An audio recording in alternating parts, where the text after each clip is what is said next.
Hi guys, it's Jashi. If you've been watching me on TikTok and Instagram, you might know that recently I left my job at Lamborghini to become a real estate investor. In May 2022, I bought my first flip property, and the past 5 months I pretty much disappeared from YouTube as that thing was a colossal project to complete. We finally finished it and we're now under contract to sell it. This is why I'm here right now. I literally took over one of the hardest and worst case scenario projects out there, which enabled me to learn a lot from it, and now I'm sitting here finally being able to explain what I went through and what I learned so you can make better decisions. You want to take the same approach and avoid many of the mistakes that I've been doing. So let's get right through it. Let's start with the first constraint that everybody goes through, which is money. If you look at YouTubers out there, everybody talks about using other people's money, aka loans. Now don't get me wrong, loans are an awesome tool, but let's be realistic. If you've never done it before, would you take over a 6-figure loan under your name? I don't know about you, I wouldn't. I took the slower path, which enabled me to focus more on the project itself rather than money, which is saving all the money for a couple of years and then finally be able to invest. Now, if you live in an expensive area, I'm pretty sure that in a radius of 3 hours of driving, you will find some city or something with homes that need some work on under 70K. Unless you're in California, that's a worst case scenario. I'm sorry for you guys, you gotta get out of that state.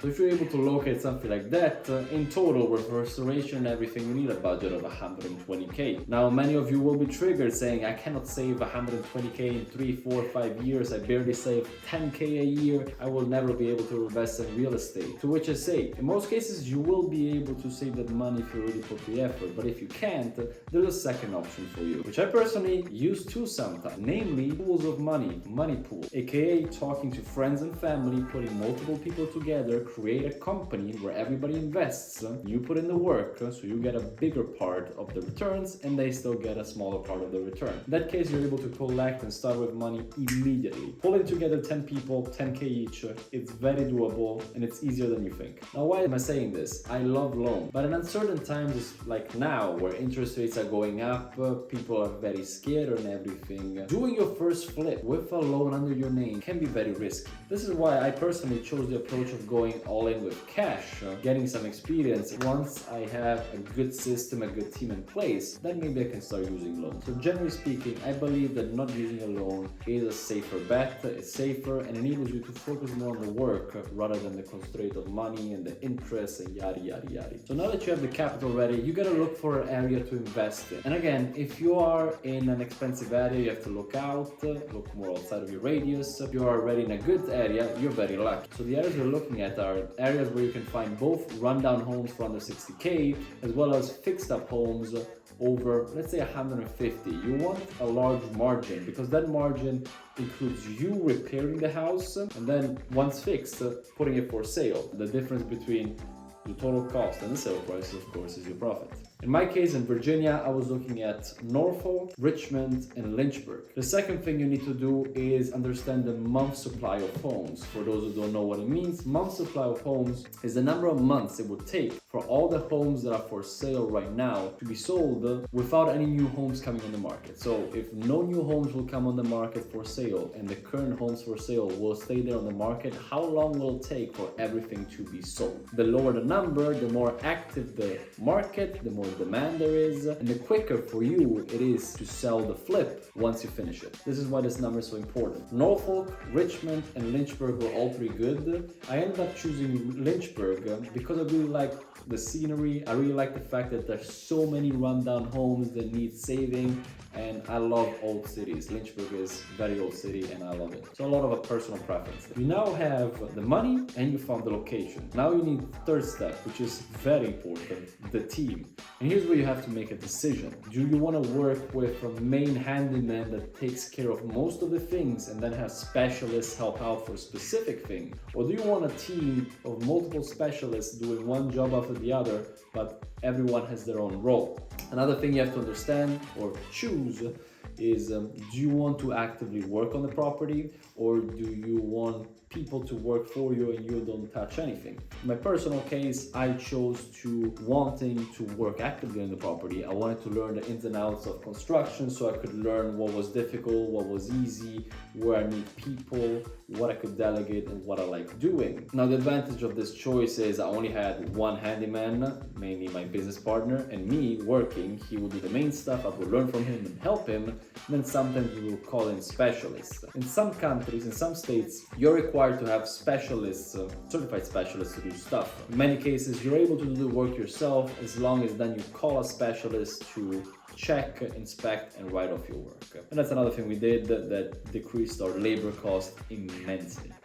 And on to the important question that I also already got in person from many people. Where do you find people? There are multiple approaches. I'm going to talk mostly about two. The first one is Googling and calling people, which enables you to find really good people, as these have a reputation. The problem is these people are mostly busy because they're easy to be contacted. Being online, you can find them, you can call them. Everybody does it that way. The second way is different ways of networking. One of mine is going to the Lowe's parking lot in the contractor section or the pro section, same thing with Home Depot, and just wait and start talking to random people and network. And that's how I met many of the specialists I used.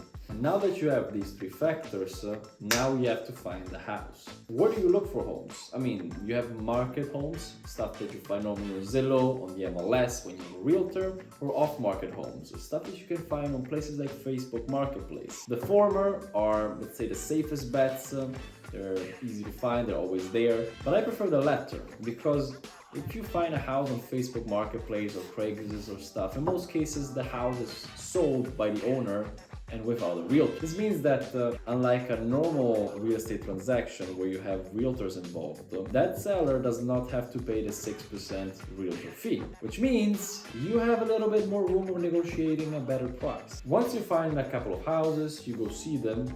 Here's what's now important. If you trust yourself and your knowledge about construction, you can go yourself and inspect the whole house. But in my case, where I was not an expert, I had my handyman business partner come with me and check the entire thing. Focus on everything. Look at the plumbing, look at the electrical, the master panel. Knock on the walls. Funny thing, I did not knock on the walls and I bought a house and then I found out I had 4 entire walls with old plaster that could just come down by just touching it.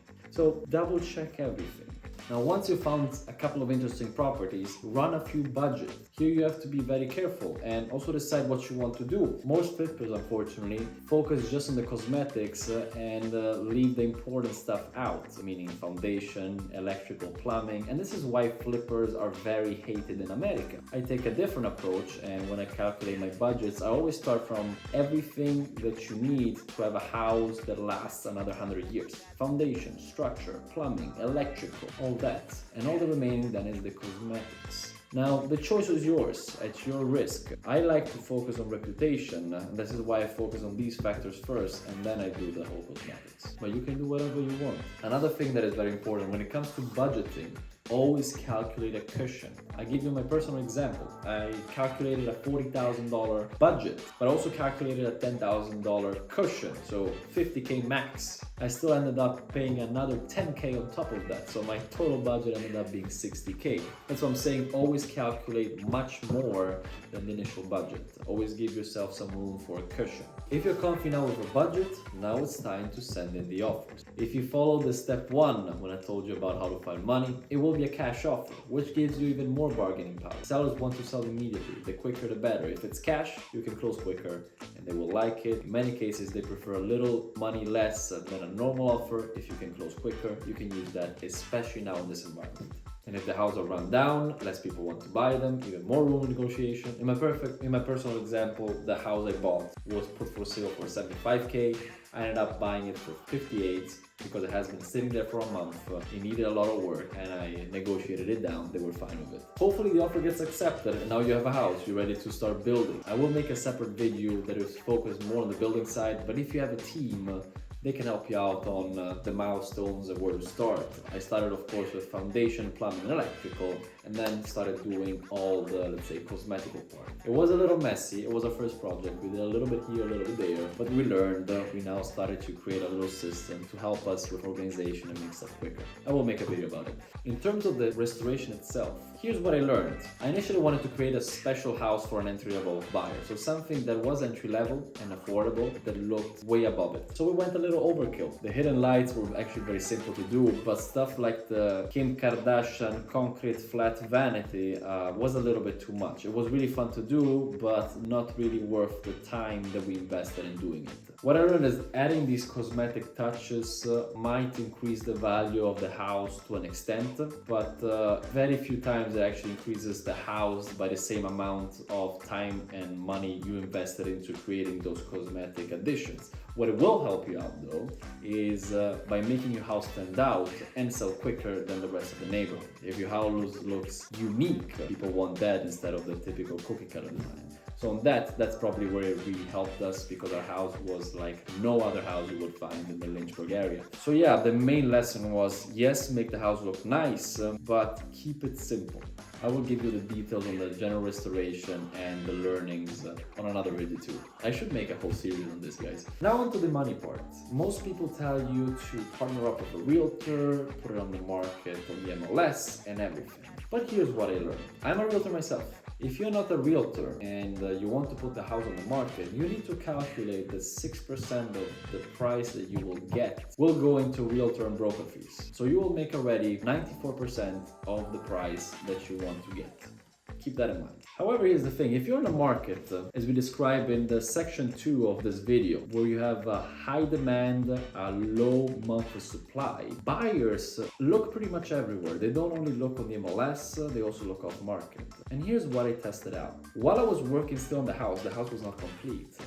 I preemptively put the house for sale as for sale by owner. Of course, I mentioned that I was a realtor, but for sale by owner on Zillow. Zillow allows you to list your house for free as for sale by owner. The reason why I chose that is to check out the sentiment of the market, if people like the house, and to understand if I needed to make some adjustments to my product. What ended up happening is that I had 20 showings in 5 days because the house looks different than anything else in Lynchburg, and I ended up also getting offer. Now, it's not guaranteed that you will sell the house if you put it for sale by owner, but you start learning. Now, the cool thing is that most of these offers were by unrepresented buyers, people that don't have a realtor. So the price I charged, the price of the offer, was the amount, pretty much the amount that would have gotten minus closing costs. In some cases, I also had realtors, buyers with realtors, and even in that case, you can still negotiate a lower realtor fee because it's an off-market transaction. So you're still getting a discount on the fees and getting more money in your pocket. And worst case scenario, you still get an idea of what people think about the house, if they want to buy it, which helps you then readjust, let's say, your strategy for when you complete the house and you want to actually list it on the MLS with a realtor. But this is a thing I learned. It's not guaranteed that it will work, but it definitely will give you more data to make a better decision once you actually want to list it. That's all for now, guys. If you like what I'm doing, please like and subscribe. If you have questions, because this is very complicated. It's very easy in general, but it is complicated. Please leave a comment. I might make a video or just respond to you as soon as I can. Thank you for watching. Ciao.